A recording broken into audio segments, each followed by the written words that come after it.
There was a time, and you might remember, when Europe just couldn't get enough of Russian gas. But it has become a tainted commodity since Russia launched its full-scale invasion of Ukraine. All trade with Russia was seen as a financial contribution to its war machine. Almost 3.5 years later, the EU has now presented a roadmap to completely phase out Russian gas imports. Before the war, Russia supplied 45% of the EU's gas. Last year, that had fallen to 19%, and it's expected to drop further to 13% this year. According to the proposals laid out by the EU, the bloc would stop all imports by the end of 2027. Now, the proposals are likely to get the approval of EU member states, even though Hungary and Slovakia have said they will oppose them. DW correspondent Rosie Burchard spoke to the EU's Energy Commissioner in Brussels about why these measures are only coming now. Dan Jorgensen is the European Energy Commissioner. Commissioner, how is this ban going to work? It's not a simple sanction.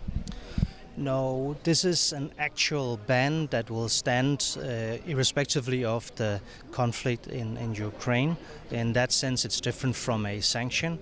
This also means that we can adopt it even if there's not unanimity, so there's not one or two countries in Europe that would be able to block this. And finally, of course, it's a very forceful, decisive instrument to use. It's unprecedented. The Union has never done this before against another country. So in that sense, it's a powerful move, but it's also one that is necessary. We can no longer keep letting ourselves being blackmailed, letting ourselves be subject to Putin weaponizing energy.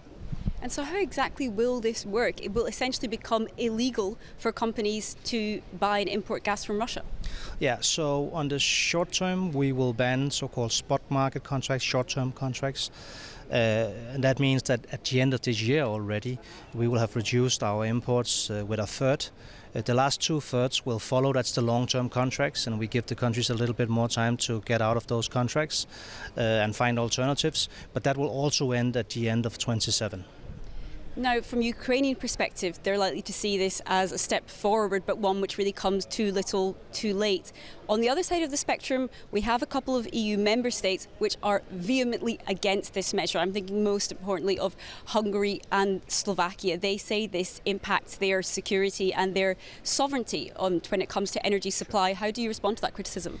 Well, I was actually, when I was in my previous job as a minister in Denmark, one of those who said we need to do this faster and sooner. So I have some sympathy for those arguments, and I understand the impatience.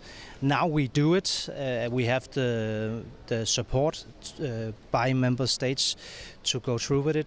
By the Parliament also, I'm confident, which makes it possible for us. We also need to acknowledge, of course, that when the full-scale invasion started in 2022, the EU was so dependent on Russian gas that it simply wasn't possible to close down from one day to the next without very, very severe consequences. Probably Europe would have been thrown into a recession, and that is also just a testament to the fact that it's not very rational or sustainable to be dependent on any country on the planet, and certainly not if that country is your enemy.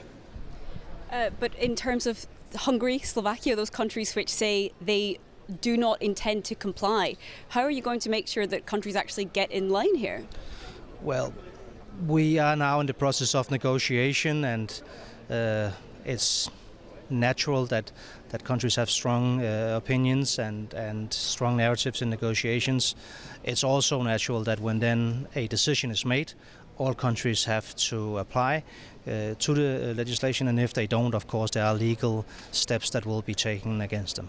Now, what about the question of oil? There are some sanctions on imports of oil, and there's also a price cap on Russian oil that's implemented at the level of the G7. That's the club of wealthy democracies. Now, the EU has been lobbying to try and lower that price cap at G7 level, and that appears to have fallen flat. It appears to not be moving forward. So what comes next in terms of a price cap on Russian oil?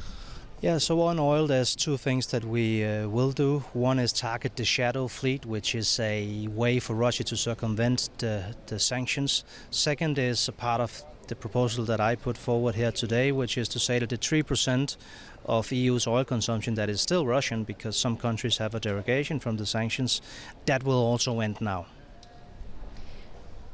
Just spell this out for us.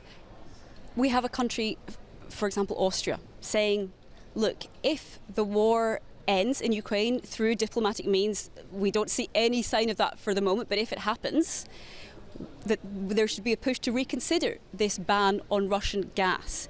Would you reconsider it? No, this ban will stand irrespectively of the situation in Ukraine. We obviously all hope to have a peace as soon as possible.